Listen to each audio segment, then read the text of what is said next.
Mən istəyirəm biz qayıdaq, belə deyim, Bakıya, Bakının tıxaclarına, belə aktual mövzulardan Makrodan biri. mikroya Mikroya, keçirik. elədir.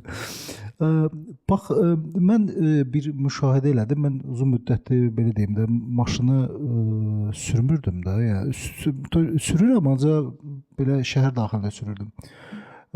Deməli, Əhmədli, digər tərəflərdə mən sürəndə adətən ora gedəndə maşın az olurdu və rahat və problemsiz sürə bilirdim. Amma elə bir an yarandı ki, mən ora gedəndə orada tıxaca düşdüm.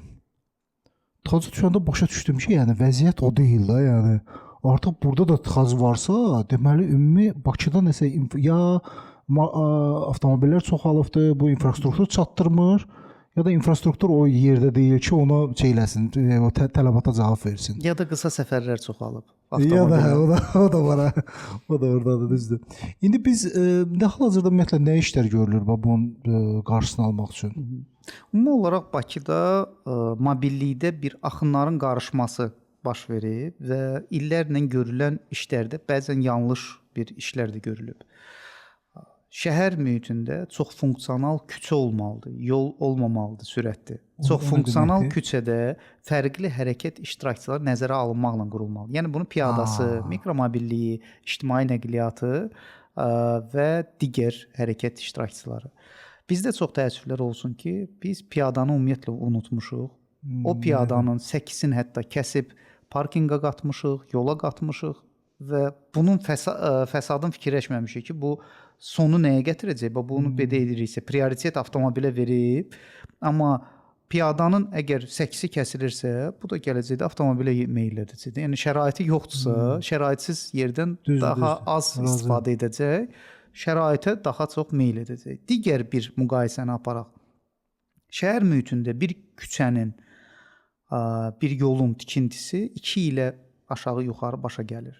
Niyə bu qədər başa gələ bilər? Çünki altındakı kommunikasiyalar yenilənməsi biraz çox şaxəli bir layihə olur.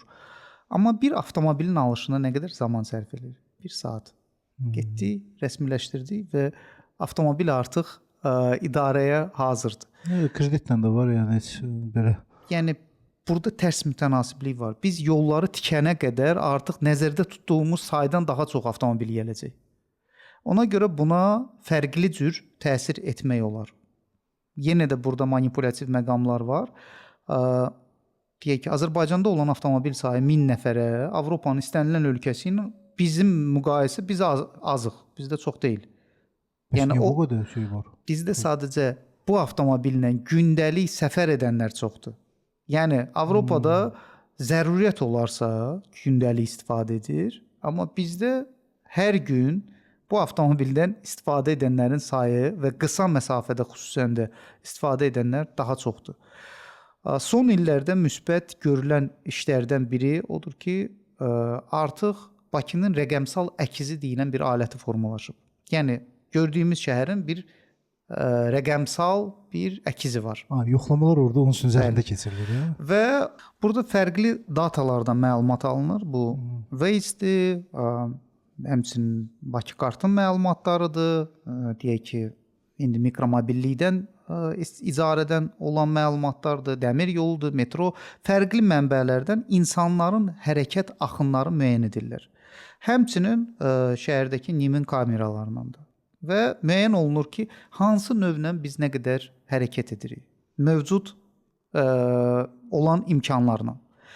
Və bundan sonra müəyyən layihələr işlənilir, simulyasiya olunur.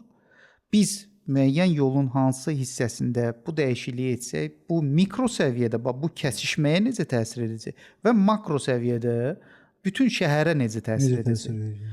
Bu layihələr ciddi təhlillər aparılaraq, müvafiq mühəndislər bu təhlilləri aparır, beynəlxalq konsultantlar cəlb olunur, onlar da rəy bildirir. Yəni bir mənbədən məsələ bitmir.